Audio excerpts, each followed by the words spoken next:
You know, the Dunkin Donuts franchise is another one that we get an awful lot of calls about. A lot of people think that they want to open a Dunkin franchise, but is it a good investment? How much does a Dunkin Donuts franchise cost, and how much can I make? Today on Franchise City.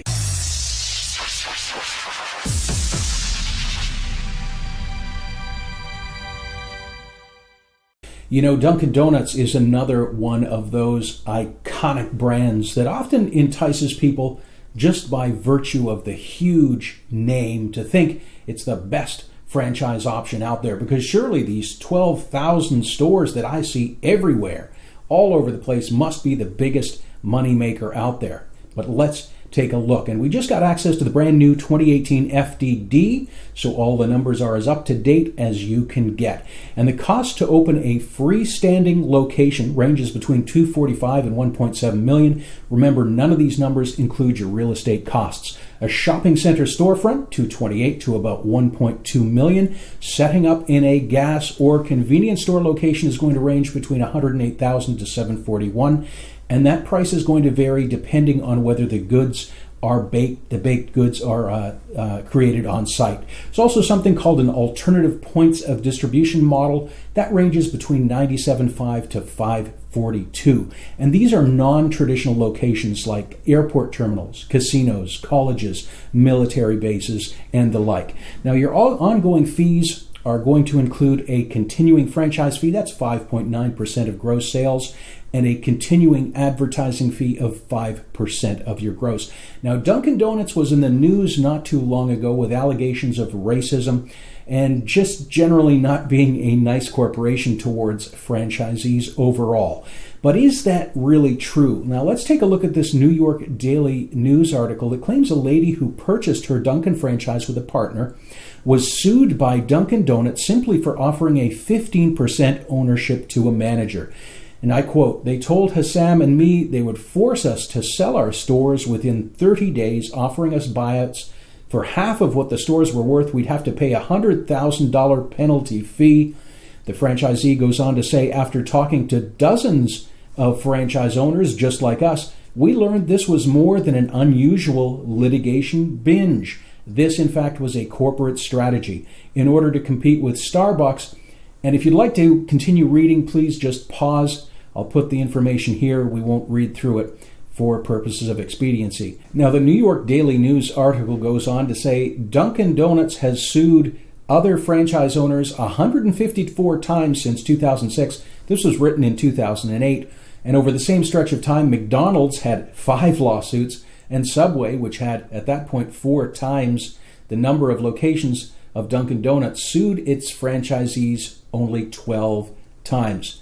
Now, we can't be certain of the validity of this specific claim, and the Dunkin Donuts 2018 FDD does not reflect that number of lawsuits that are suggested in that article.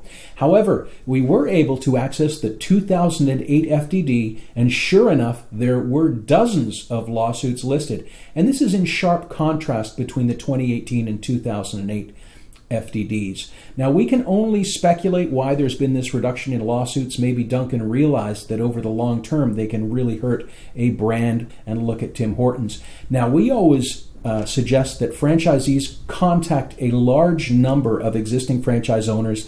Those names are going to be in your FDD, as well as speaking to those who left the system and ask them why. Also pay specific attention to item 3 in the FDD, which is litigation. So that was a while ago. Let's explore some more recent litigation. In Quebec, 32 Dunkin franchisees sued Dunkin Donuts for deterioration of brand image, negligent management, and basically not being able to keep up with the competition. They actually won. They were awarded $16.4 million, which was reduced on appeal to $10.9 million.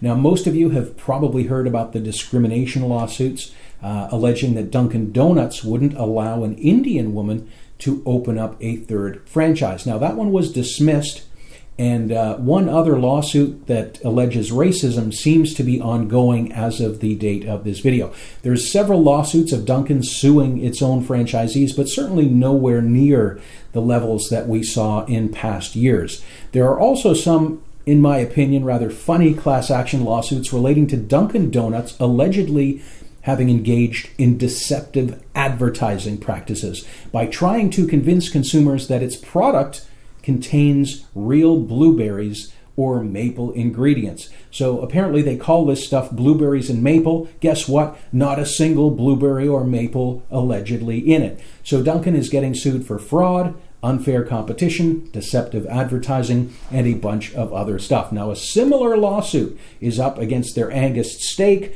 that is supposedly just a beef patty. Dunkin' denies some of these allegations and will vigorously defend against the lawsuits. Next, we'll probably see someone suing because a bear claw is not actually a bear claw. So the question that everybody wants to know, how much can I make with a Dunkin' Donuts franchise? Well, let's look again at the FDD. So Dunkin' actually has a really nicely laid out and clean item 19, which breaks down stores by regions as well as by the type of store. And we don't have enough time to look at every single category, so we're just going to explore averages today. For example, a freestanding non-drive-through in the Midwest, they're going to see about $894,000 in average sales. A drive-through restaurant in the Northeast is going to see about $1.4 million. Shopping center storefront, a little bit lower, about $835,000 and a bit over $1 million. And gas and convenience store sites between about $620,000 and $932,000. Again, I'm really not doing justice to the numbers or the regional breakdown as in the FDD. We encourage anyone who has an interest to consult the actual FDD. Now, when you look at it at face value, $1 million may sound like a lot of money, but how does Dunkin' Donuts compare to other franchises? Well, if we consult the QSR 50, and which is a great list that compares the top 50 QSR franchises, and I'll post the link down below, we see Dunkin' Donuts is 13 spots from the bottom when we sort by annual revenue. Now, the 2018 QSR 50 is not yet available. We expect those numbers will change, but from a revenue standpoint, we see Chick-fil-A way at the top, $4.4 million in revenue, and Baskin-Robbins way at the bottom with only $237,000 per store. Remember, out of that $1 million of earnings comes your salaries, your rent, your taxes, and all these other expenses. So from a purely revenue standpoint, Dunkin' Donuts is not near the top. Now, their growth is strong. They've had almost 1,000 locations open up in the past 3 years, and many more in the other category. So is Dunkin' Donuts a good investment? Well, depending on your situation and more importantly, your location, it could be. We suggest investors always look at several franchises to compare all of your options, maybe even some that are outside of the food industry. Don't forget to like and subscribe, and if you need help finding or researching a franchise, give the experts a call at Franchise City. Thanks for watching.